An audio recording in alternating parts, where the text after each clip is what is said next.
Hey guys, Lynn Marie here, your quitting evangelist, coming to you with both a recap of the Tony Robbins event that I went to, because when I posted on Facebook that I was going to walk on fire, everybody's like, oh, we want to hear it, tell us all about it. I think that was generally referring to both the fire and maybe the event. And also with a quit of the week, sorry about missing last week due to the Facebook outage. And you're like, but there were multiple days last week. Couldn't you have just done it on another day? Well, the rest of those days I was in Tony Robbins, which is like 15 hours a day. So unfortunately, no, I could not have done it unless you wanted like a 2 a.m. quit of the week. That would have been live for almost no people, except for my friends in Sweden. Hey, Henrik. Anyway, let me give you the Tony Robbins recap a little bit, because it definitely ties into this week's quit of the week, which I have not figured out the title of yet as of this recording. I always title these essentially after I record them, once I edit them online. Because it's kind of a quitting of a feeling. And so I'm going to describe it to you, because it came up to me as I'm waiting in line to get into Tony Robbins the first day. So there are 15,000 people trying to get into this event at once in the Los Angeles Convention Center. The event I went to was called Unleash the Power Within. I think it is one of the more like introductory Tony Robbins events. It's 4 days long. All day, most of those 4 days. I don't know that he has any shorter events. I know he has Date with Destiny, which is a more intense, smaller event. But this was my first experience with Tony Robbins. And what's funny is that most people are like, oh, I guess you must have seen his movie, which is called I Am Not Your Guru, or watched his anything, infomercials, or seen that people walk on fire. No, I had done none of these things. I was like super unfamiliar with Tony Robbins. I had heard him on one podcast ever, probably a Tim Ferriss podcast. But somebody in my workout group was selling a really cheap ticket to this. And I was like, oh, well, there are no coincidences. I'm supposed to buy this ticket. And also because just before that, I met my friend Henrik at an EverCoach event from Mind Valley, but he is a Tony Robbins trainer. And I hesitate because I am sure he has a more official title, but he works for Tony Robbins in some way. And so I thought, like, okay, Henrik's an awesome person. Let me go check this out. And then I got this cheap ticket. Okay, fantastic. So I'm going to go to this thing with almost no knowledge of what is going to take place. And I think it was my acupuncturist, Jordan, who was like, you're going to walk on fire. I was like, oh, is that a thing? Is that a thing you do? Like, I was just not aware of this. I had not seen any of the hype about it, apparently, in any of the years it's taken place. And then I thought, well, maybe walking on fire is just like what the VIPs do. I did not realize it was a thing everybody did until maybe like a day or so before I went. I think I was actually talking to my friend Henrik, like, oh, does everybody do this walk on fire thing? He's like, yeah, there's like 50 lanes because there's thousands of people. I was like, oh, okay. So at that point, I had a decision to make, which is like, am I going to be a fire walking person? And there almost wasn't a decision to be made. Like, obviously I was going to do this thing that sounds kind of crazy. And then fast forward to when I'm standing in line, and this is where the quit comes in. I'm standing in line and there are two women in front of me and they're talking about the fire walking. And one says to the other, I don't know if I'm going to do it. I have to work Monday and I can't have swollen feet. And it struck me because I know I have said these things many times in my life before. Like, here is my sounding very legitimate excuse to not do this thing. The one that sticks out the most to me, which I still think is very legitimate in my head, is that when I did the Tough Mudder race in 2011, if you've heard of Tough Mudder, it's like 11,000. It is 11 miles. 11 miles. I'm like on day 2 of Tamiflu. I was not even alive yesterday, so forgive my brain fog. So Tough Mudder is, let's turn off the volume there. Tough Mudder is, you do this 11 miles and there's all these obstacles that you're jumping through and climbing, and there's all these crazy water things. And then they also have these things that shock you. And so I remember like the doctor, and he's like, you're going to get me wet and then shock me? How am I still going to be alive? And so the excuse I made to skip all of the water things and all of the shocking things was that I had law school midterms like 2 weeks after. And so I couldn't do them. I didn't want to be sick for my law school midterms. This was very important. And that is, in my head, still a pretty legitimate excuse. But again, like, there are thousands of people running this Tough Mudder. How many of them had something they couldn't miss in the next few weeks? Probably very many of them. I am not unique right? I almost said I'm not special. I'm plenty special, but I'm not unique. And, like many people, maybe they had a big work review or a performance or a surgery they had to complete. That I was not the only person who had a thing that they probably didn't want to be sick for in the next few weeks, right? So fast forward to being in line and I hear this woman say that thing. And I was thinking, like, there are 15,000 people here. I am betting many, if not most, of those 15,000 people also have a job to go to on Monday, and they're still going to walk on this fire. And that's what led me to this week's Quit of the Week that I still do not really have a great title for, but is essentially this combination of quit using some excuse to not do something that may be a little bit out of your comfort zone. Right? Like, I'm not saying I really got anything out of walking on this fire, which we'll get to in a second. But what I did get was that the biggest part of the fire walking for me was not at all when it actually happened. That was irrelevant and kind of painful. What I did get way before the fire walking happened was in that moment, in the line, when she made that statement, I was able to realize how far I had come in my own personal development that I did not make. Yes, Kirk has popped in with saying, quit justifying your limitations. Love that, Kirk. Thank you very much. We will use that. That's brilliant. I love you guys so much. Yes, quit justifying your limitations. Exactly. Because that was in that moment, I had realized I had outgrown and overcome the limitations that I used to impose on myself. Like, obviously, I was going to be able to walk on fire. 15,000 other people were going to walk on fire. There's, I don't know that 15,000 other people can do half of the things I do in normal daily life. Like, I don't know, handstands or go to a ton of school for most of your life or want to do a Facebook Live once a week. There's plenty of things that other people would find as limitations, but they're going to walk on fire. Why would I not walk on fire? We all have our different things, our different comfort zones. But that day, 15,000 of us were going to push past our comfort zone because I'm going to guess walking on fire is probably not in most people's comfort zone, except for maybe Tony Robbins and the people who do it all the time. But we were all going to push out of our comfort zone in the same direction, and we were all going to just defy our limitations. And that's what I wanted to get across with this week's Quit of the Week, because you can absolutely, as Kirk put, you can absolutely justify your limitations, or you can overcome them.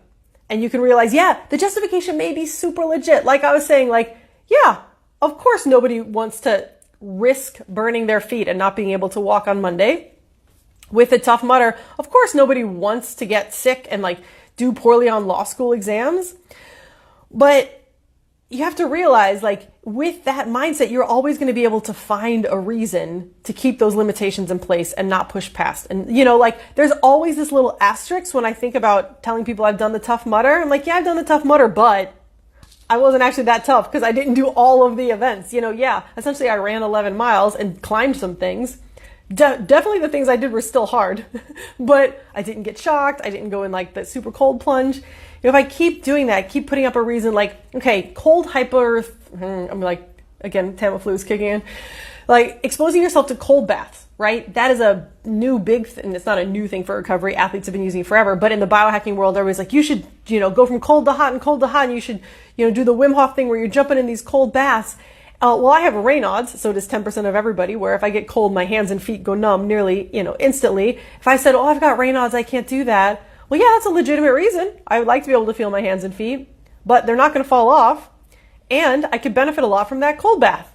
And there's a lot of things we could probably benefit from that we're missing out on because we've justified that, our comfort zone is back here. And we've got good reasons that it is. By the way, my head is gone, sorry. But you can continue to justify them, or you can stretch beyond them. So that's my Quit of the Week. Thank you very much to Kirk for giving it a name, Quit Justifying Your Limitations. So let me just give you a few more minutes on the whole Tony Robbins thing, period, for those of you who are interested. Mostly, I think it is good for people who do not get out of their comfort zone or do not get out of super kind of, more of your, I'm trying to say these things without judgment, but let me just explain what it is and then... It is a lot of jumping up and down and yelling.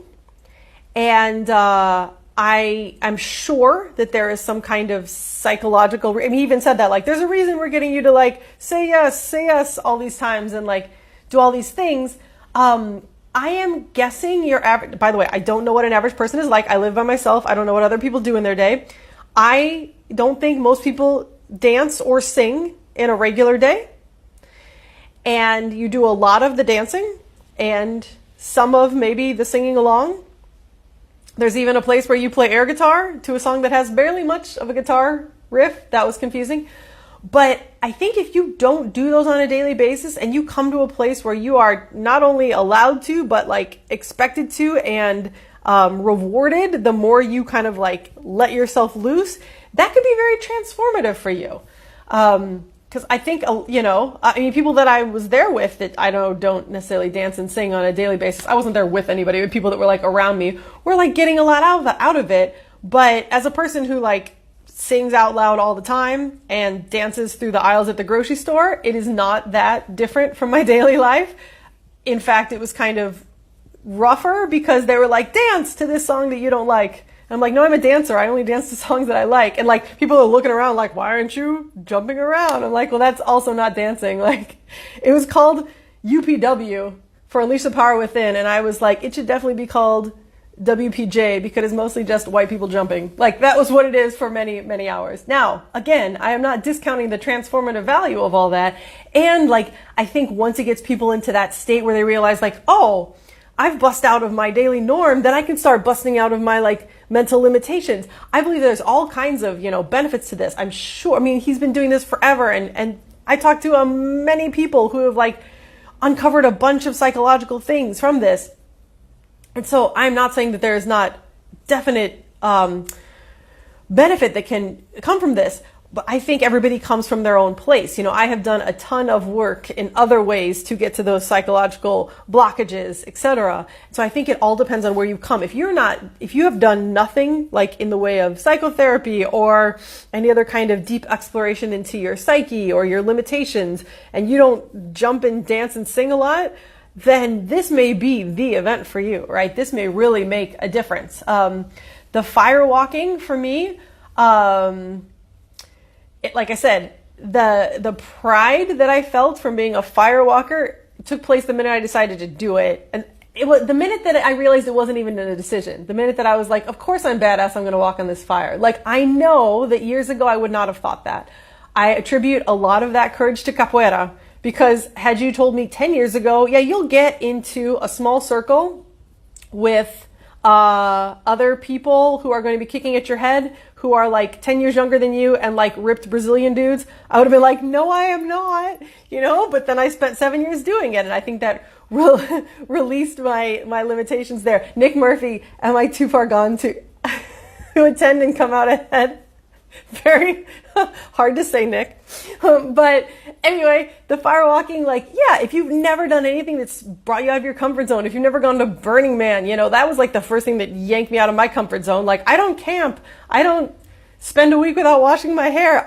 Yeah, now I do. Like, I do all those things. So if you need to be like burst out of 40 comfort zones at once, sure, go walk on fire. Like, I'm sure there's a lot that can be benefit from it. What I mostly got from it is that I need to get my finances in order. Like there was a whole section on finance, and the only section that affected me, because like people were emotional during many parts of this thing.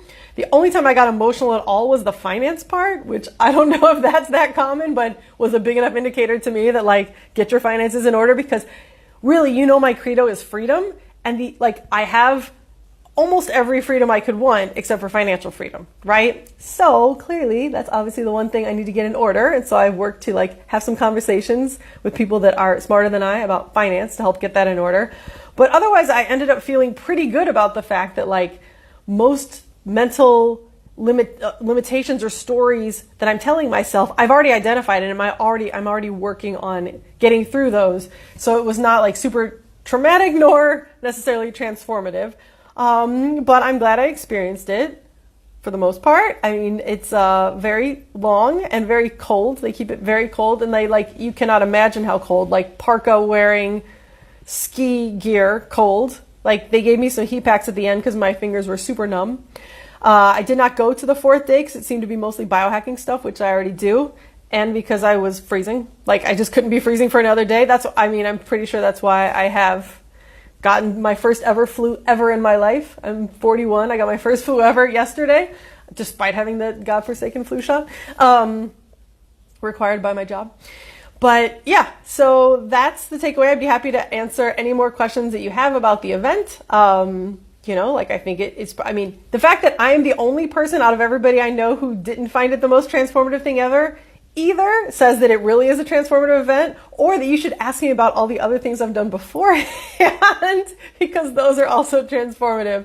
But anyway, just a quick recap of this week's Quit of the Week, which is Quit Justifying Your Limitations. Thank you, Kirk, for that title, because your limitations are mostly generated by you. I'm not saying, like, if somebody said to you, like, Lynn Marie, can you dunk that basketball? No, I cannot dunk that basketball. Like, I could try and try for years and years and years. I'm 5'5". It's probably never going to happen. That is a physical limitation, right? But short of physical limitations, and even those you can probably push a little bit, most of the other limitations you have created, and you may be hanging on to and justifying for what seem like very good reasons, but just imagine the growth that may happen if you quit justifying them and try to push past them. All right, guys, that's all I've got for this week. I hope you're enjoying the podcast, and I hope more and more people have been joining Quitopia, so yay, I hope to see you over there. And until next time, my friends, happy quitting.